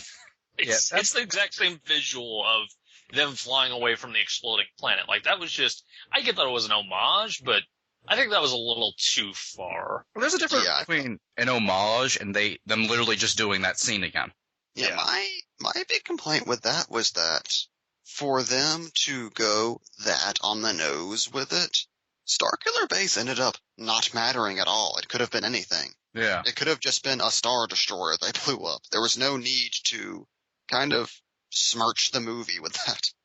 And it really squanders a really great concept, I thought, of a bigger and better Death Star, and one that, if it had lived throughout the movie, like, if it actually survived the movie, that would have actually been a subversion within itself. That would have been brilliant, of a Death Star that finally makes it through one movie, but instead it's just, oh, it's just as useless as the other ones, including that one that was half built in Return of the Jedi. Yeah, that's another thing. They've done it 3 times. But, like, what if Han dying means the charges don't go off and they're not able to destroy Starkiller Base? And they fail, Han dies, and it's kind of a down ending up until Luke shows up. I felt like that would have played a little bit more than just having a major character die and then still do the triumphant New Hope ending was kind of weird. Yeah, well, I feel like the lightsaber duel was actually the one where it's like, okay, that's what you should have focused on, not the whole X-Wing flying around. I had no interest in what was going on up in space. Which is so, like, it's not a fault of anyone acting, any of the effects whatsoever. It's not a fault of anything that's actually on screen. It's a fault of the fact that it carries the history of, we've seen this before. Twice. Like, Return of the Jedi is already criticized for redoing the Death Star. Why would you do that again? And just say, but look, it's bigger! Again and again and again. Nothing but Death Stars. That's all we want. That's all the fans want. I am glad that we at least have a scene of Han Solo saying, "Yeah, it's bigger, so fucking what?" I'll blow up Death Stars for breakfast, kid.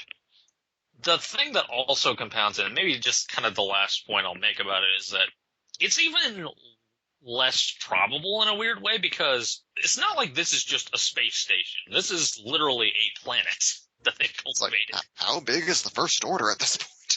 Yeah, there was some strange stuff with the First Order.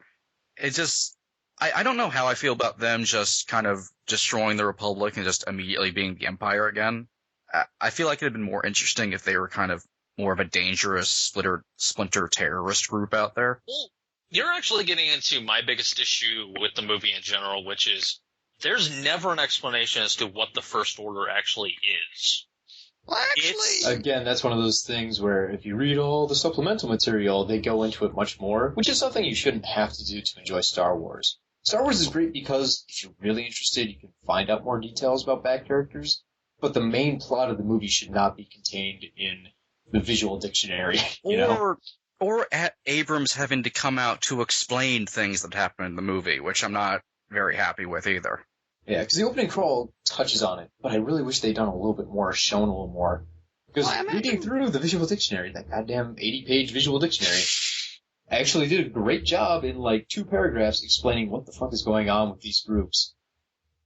Well, I feel like most of the First Order stuff will probably they'll go into a little more detail in Empire Strike. In the second movie, that being the Empire Strikes Back of the series. The Force Awakens 2, The Quest for More Money. I mean, I feel like it mirrors A New Hope in that way, where there isn't that much exposition. I mean, you don't really find out anything about the Empire. You don't even see the Emperor in A New Hope. Like, I felt like going with just enough to get you through the movie was the right move for the first leg of this trilogy. Here's my argument though, because I feel like out of all the things, out of everything in the movie, out of all the elements that come back into play, all the elements that are introduced, the one thing that I feel like needed to be explained, because it is such a crucial part of Return of the Jedi's ending, is the fact that, oh yeah, the Empire actually doesn't stop.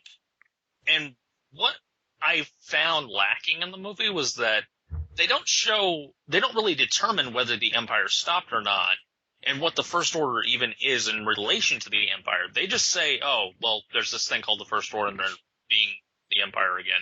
As opposed to just saying, like, okay, well, how did it turn around? Like, how the end of Return of the Jedi says, and very clearly states, the war is over. How did the war start back up again? And then you go off into the stuff that you don't really have to explain. That was my biggest issue, is because, to me, the First Order, like Mike said, felt almost like ISIS. In terms of, like, they're terrorists. They're not actually a government body that is sanctioned by anybody. But then you have lines that say, like, oh, well, it's the traitorous New Republic is not coordinating with us. And it's like, wait, they're on your side? A lot of things like that were not very clear. They were mentioned briefly in Hux's speech or things Leia said, but they were sometimes contradictory or just vague for no real reason. Well, the traitorous line I just took to mean like they were traitorous to the old empire.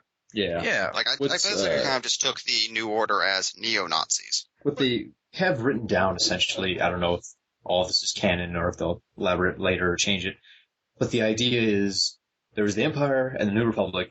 New Republic won the war. Empire signs treaties basically saying, like, we give up, fuck it, we'll work with you, we'll surrender. And then they basically retreated back to the furthest reaches of space, kind of like Space Argentina after World War II. And they regathered their forces and started building new Star Destroyers and all that out in the unknown regions of the universe where the New Republic didn't have any sway. So, kind of like a New Age ISIS, they started doing attacks and pushing the boundaries of the New Republic by the time the movie starts. Only they happen to have space nuclear weapons that can destroy the government in the end. Stop putting space in front of everything. It's all space. Star Wars. I could do Star. Would that be better? Star ISIS. That's like Star Argentina. Yes, I think that's something that was confusing though, which was saying that the New Republic wasn't actually necessarily opposing the First Order, and that's what had to create the Resistance, which totally isn't the Rebel Alliance or anything. No, apparently, again, the same thing is the government doesn't want to bother with these guys. They don't think they're a real threat. And Leia thinks they are, so she privately funds the Resistance. So that's like her own personal peacekeeping order that the New Republic tolerates because she was like a founding member. But basically they don't like them and they barely support them, and the fact they're even supporting them a little bit pisses off the First Order. That seems like a really unnecessarily complicated backstory. It is. And they don't explain it, which is the weird part. Like, they made something complicated that didn't need to be complicated, and then they didn't give us all the parts. Yeah, but they also, it really makes it seem like no lesson was learned from the original trilogy, because if you're immediately going to let an Empire-esque organization... It is weird. They gave them 30 years, That's pretty good in the Star Wars universe. There's like a turnover in government every 20. And it's not even as if, they're just kind of like the Empires. Like, they literally have stormtroopers and Star Destroyers and all of this imagery that's been conjured up, and they have a Death Star. And it's more money. Yeah. It's like, at what point did they not say, can we intervene with this? Can we kind of put a stop? This is starting to look familiar. Again, it's that weird idea that, what if we let a bunch of Nazis escape? We found out they were building new concentration camps, and we went, it'll be alright. We're gonna monitor the situation. Yeah, it just felt really odd, because as a post-Return of the Jedi movie, I feel like the most important thing is just to set up what exactly happened with the actual end of that movie. And not something that you should wait for a sequel to explain, or wait for a weird tie-in novel or something like that to explain. Like, that should be kind of the first order of business, and maybe the first act of the movie, and then the rest of it is just focused on, the characters and the build-up of that. They just have a 5-minute opening crawl that explains everything that happened, and then they start the movie. Well, it's weird. They have a perfect character in Rey to just explain stuff to every once in a while, but they don't really utilize her for that very often. Yeah. Only occasionally, but she's she's perfect there to get a couple exposition of world building. Well, really, with the point of view of anyone, Finn was raised as a stormtrooper, so he'd be the perfect character to be, have Leia say something that he opposes or is confused about, because he was trained with a complete opposite viewpoint, and they could use that as a way of getting exposition to people. Yeah. And they could also have used, the scene where he says, look, I know the First Order. You don't know what's coming. That would have been the perfect opportunity to go into, the origins of the First Order. Yeah, exactly. They had opportunities where they could have done it very easily without distracting from the movie, without taking away anything from the movie. But he's seen things you people wouldn't believe. But instead, it's just left as kind of this thing that we just have to accept because it's a Star Wars movie, and that's just the type of thing that happened. The problem is that the Star Wars trilogy did end, and this is a continuation. So, I don't know. It just felt kind of... That was the one thing where I was like, okay, that was not where you should have done the saving for a sequel stuff. That's where I think A.J. Abrams comes in, because his fast plot makes you forget that during the experience of watching the movie, it's just 2 hours, you're buckled in, you're having a good time. If you reflect back later and you try and pull the story apart, that's when you kind of become disappointed. If you focus on just what the fuck, even for Star Wars, circular base seemed pretty out there. Yeah, but there's a lot of that stuff I feel like it's better to not really probe, because you're just going to be disappointed. Oh yeah, I agree with you there, but most of the stuff in the movie, honestly, I was perfectly fine with. Yeah, Like, Force Awakens is a near perfect movie, in my opinion. yeah. The only time the holding back of backstory thing bothered me while watching the movie was in the death of Han. And that's where my problems with Han's death is. I'm not one of those people who have an issue with him dying. I think that's something that made perfect sense for the story. And something that needed to happen. But that solo had it good too long. my issues with it of whether or not it would have been better served in the next movie or would have been executed better. You don't get a sense, and something that I feel like I needed personally for Han's death was a sense of Han as a father and his and Ben Solo's relationship and it going sour. The cursory exposition that's given to it, I don't think is enough to support killing off Han Solo in the lead up to that, because then his death is there purely to go, see how evil Kylo Ren is? He killed Han Solo. And I think it could have been executed much better. Like, it's all there when you look at it, but it's a very cursory, objective sort of way going, yes, it has all of this meaning to it, but knowing the meaning's there and feeling the meaning are two different things. And I think that was lost in not just the speed of the film, but just kind of holding back and us having that be a prehistory to the movie. I really wonder how much changed with Harrison Ford's leg injury, because they had to really scramble to reorganize the film to get around the fact he need to be hospitalized for several weeks. And originally J.J. Abrams wanted the film to be pushed back a year, and they gave him like 6 months. So I think a lot of issues maybe could have been fixed if they gave him a little more time to finalize the script. I think a lot of things were up in the air, especially after they had to rearrange half the movie's filming schedule. Well, they did decide Han was going to die, I'm sure that was an early decision, but I mean, all these interactions up to that point could have been very different.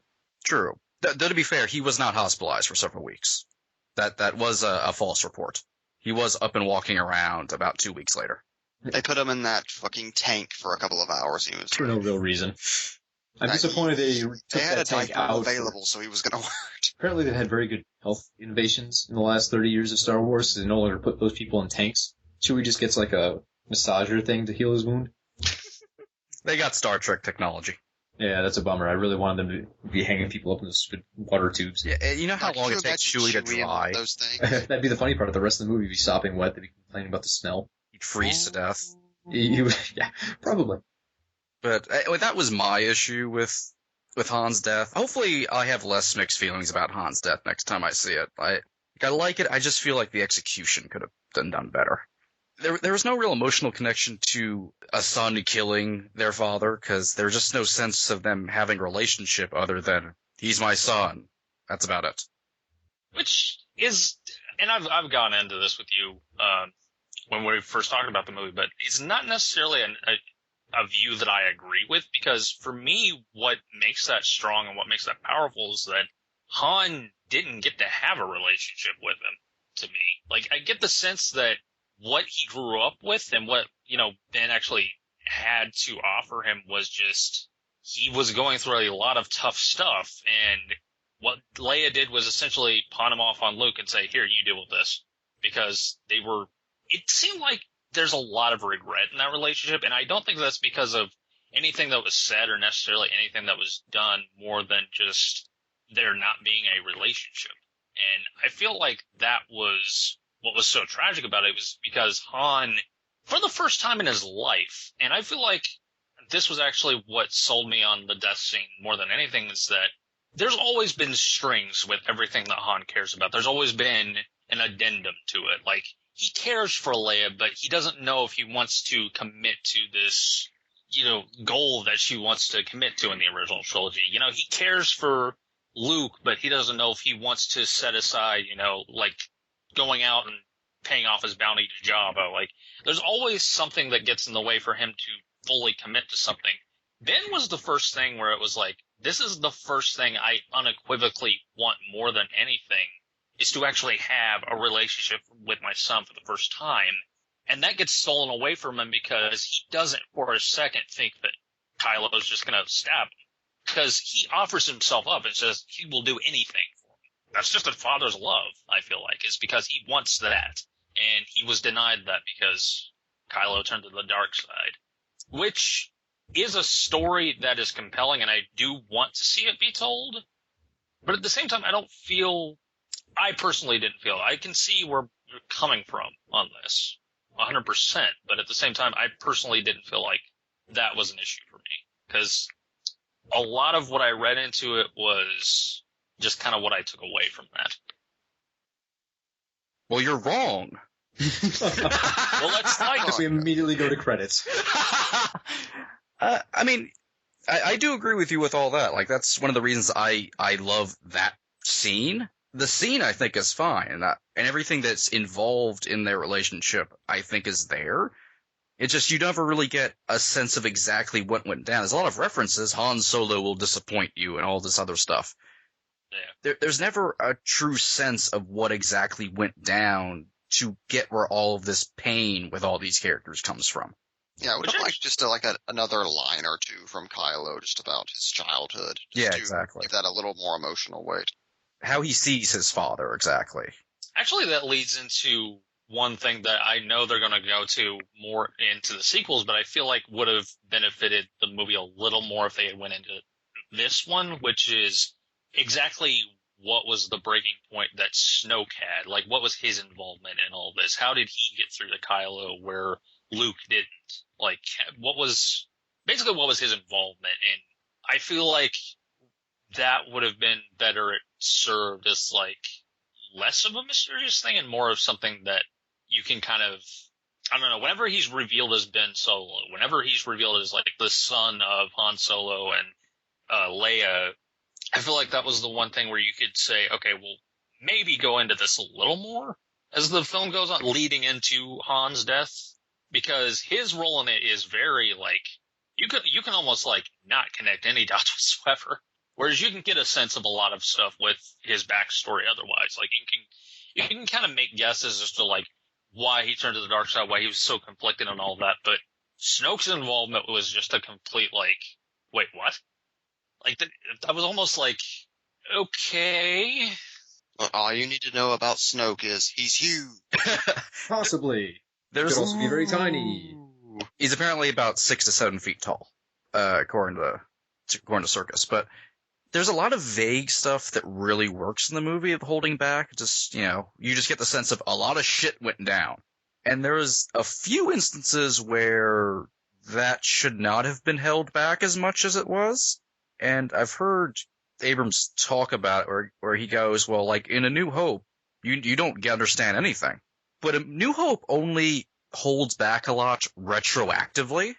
You don't watch A New Hope going, but who is Anakin Skywalker, Luke Skywalker's father? Yeah, you really kind of, I think what I dwelled on a lot when I was thinking of the movie retroactively is that this movie doesn't feel as much like a one and done as A New Hope does, which I'm not necessarily mad about or anything. I don't find that to even be that much of a detraction from the movie because I can watch it and be perfectly entertained.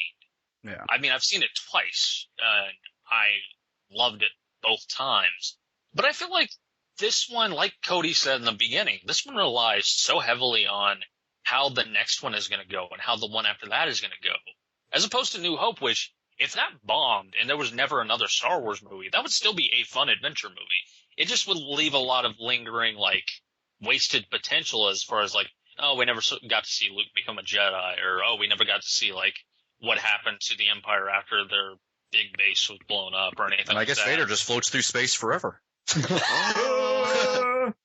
Yeah, Force Awakens is more like season 1 of the new Star Wars TV show. Yeah. In that respect. Yeah. And in some ways it works, like the intriguing mystery of who Rey is. It works really well. It just, when it plays into actual plot points that happen in Force Awakens, like for me, Han's death, that's where it gets a little muggy. And for me, that's like the First Order. Like it's just, it kind of bothers me because like there's so much you could have gotten out of that being such a splinter sub. I digress. Here's a question. Do you feel that the reveal of Ren as Han and Leia's child would have worked better if they would have removed Snoke identifying him as Han's son, but just kept everything else the same. I like the idea of them being upfront about these things. Like, I don't even like them teasing out Rey's parentage into the second movie. I'm always more of a fan of just fucking say it immediately. I don't really care for the shock value. Well, my thing was, I kind of like the idea of it being more of a slow burn rather than a dramatic reveal where just you have Snoke mention that they're with Han Solo and that's important to Kylo. Then in the next scene you have, Han saying, that Kylo trained under Luke Skywalker. Then you just have Han telling Leia that they saw their son there. It just feels weird in that scene where it's just lackadaisically thrown out. Oh yeah, and Han Solo was your father. It felt weird in the scene itself, just in the fact that the line delivery was a little weird, because I felt like, and your father, Han Solo. It's like, what? Why do you have to remind him what his father's name is? Like, in that term, I agree with you, but the entire movie, I was sitting there wondering, okay, well, is Rey, because my big theory going into the movie without having seen it, without knowing anything about, the force sensitivity and all that, my thing was that it seemed very clear that Rey was going to be the daughter of Han and Leia, the way the marketing was placed. So I would have spent an entire movie sitting there thinking, okay, when are they going to do the reveal of Rey as Han and Luke's daughter? When are they going to do that reveal? And then Kylo being revealed to be Han and Luke's son actually eradicated that entirely and set me on a course for like, oh, nothing I thought was actually right, so this is going to be a complete surprise. I just want to say, I know you misspoke, but I so want to see the version of this trilogy where Kylo is Han and Luke's son. Look,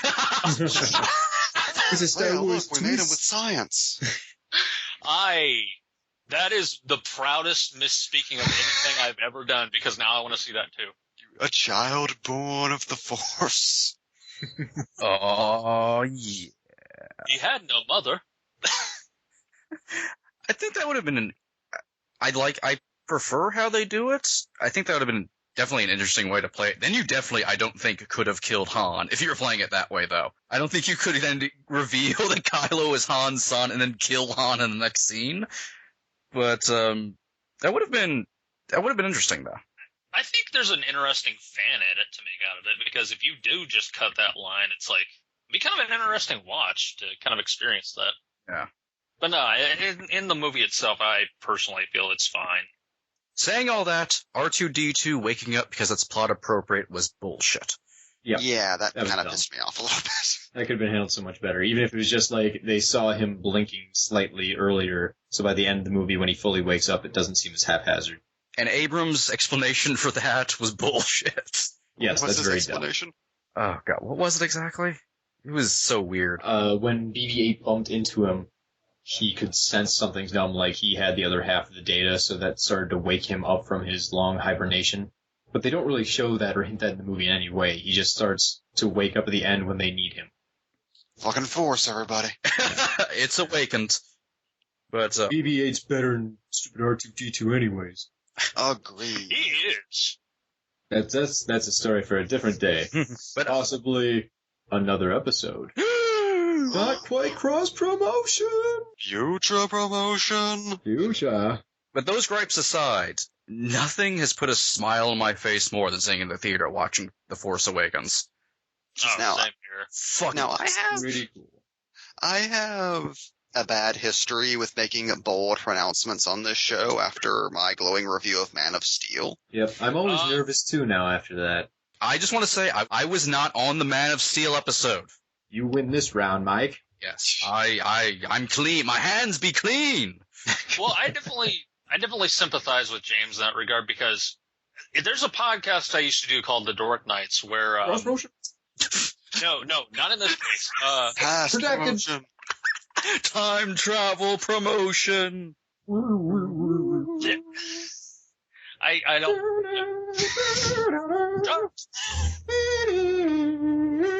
Sorry, go ahead. One of my most regrettable moments in podcasting came from the Dork Nights episode review of The Dark Knight Rises, where I spent an hour and a half praising the movie. Oh, God.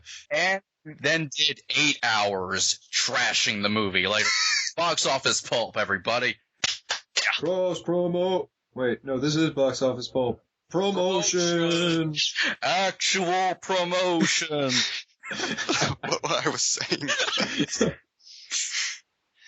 As nervous as I am to say this, I honestly think, like, as I was walking out of the theater, I thought, next to Empire Strikes Back, I think that was probably my second favorite Star Wars movie. Yeah.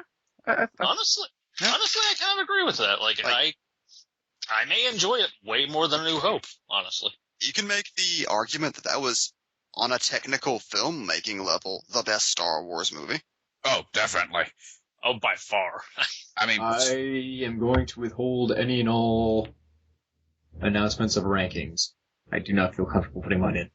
oh, just do it, Cody. No, I've got to have the complete list before I can start spouting those off. But you've seen it 3 times. You've seen it more than any of us. I've seen it 3 times.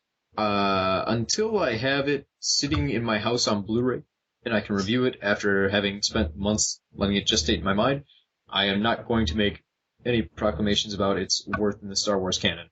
But Cody, this is Box Office Pulp. We're not a professional podcast at all. We're not professional in any way, no. But I'm a man of my word. Okay, look.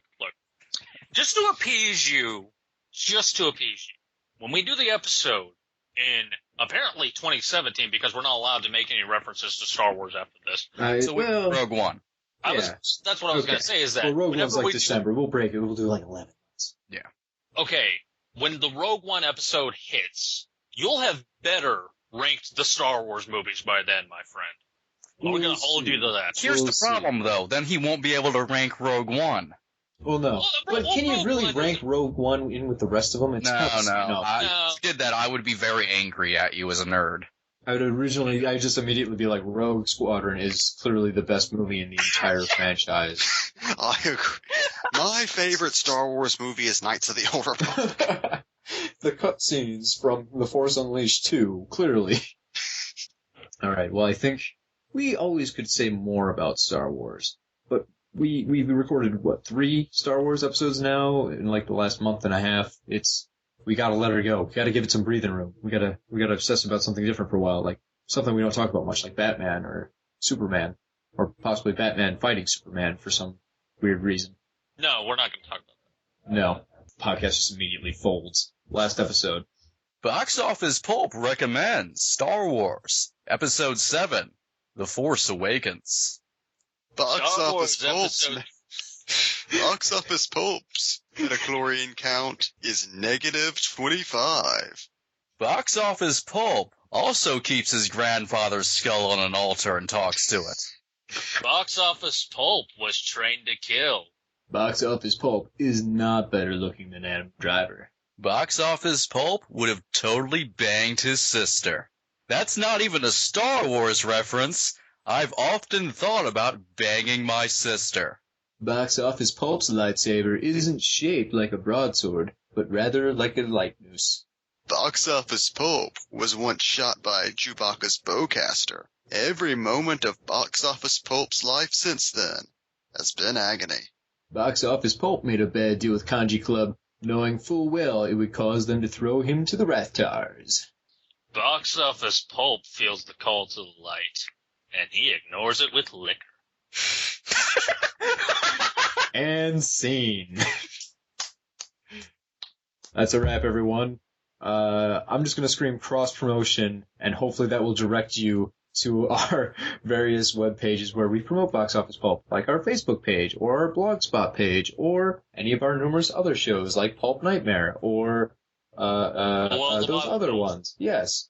Cross. And remember to subscribe and rate us on iTunes. Cross-promotion! I'm going to expect all of you to actually go to those links now and click every single one, or I will find you. Do it! And Stitcher. Yes. That's a wrap. Get out of here. I wish I was as tall as Snoke. That'd be great, wouldn't it? Except for you bump your head on a lot of doors. Plus, actually, it'd be confusing. Like, if you had seats, they'd be really annoying. Everyone would hate you at the theater. You'd have to sit in the way back. God, could you imagine? Tall as Snoke, wise as Maz, hairy as Chewbacca. The trifecta. And like that, he's gone. So originally my joke was going to be to limit the length of the episode. I bought a Star Wars Lego and I was just going to dump it out on my desk. I'm going to be like, you have until I finish assembling Rey's land speeder to make your point, and then we're ending the episode. And it's just going to be like the sound of Legos shaking every couple of seconds. Great, that would have been awesome. I'm disappointed. But as it turns out, I ate all of the pieces. I'm assembling it in my stomach over a period of 1,000 years.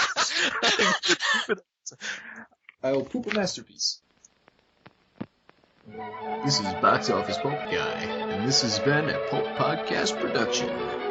Now please, please, please, put a gun in my mouth and pull the trigger and say goodnight. And now, on with the show. There are a lot of issues that plague the comic book community at large that are really never kind of addressed. I think what the three of us really wanted to do was do a show where we explore all of that. And by the very hand of Odin himself, we now have the seed of this podcast. Marvel's Odin. Does DC have an Odin? They must. I don't think so. Let's go with, like, Image Odin. Look, DC has Hercules, so he has to have something. Who doesn't have Hercules? Spawn? He has Angela, who's, like, Lady Hercules. Yeah, she is kind of Hercules-like. Can we still legally say Spawn has Angela? Have I just gotten us in trouble? Well, now that she's Asgardian, I think it's fair play, so... Hey, she's not technically Asgardian. Yeah, but she's Asgard's assassin. And she has, like, a weird new haircut. Have you seen Angela's new redesign? Look, we can get all into the pathos of Angela on another episode. That was just a little taste of graphic novelism.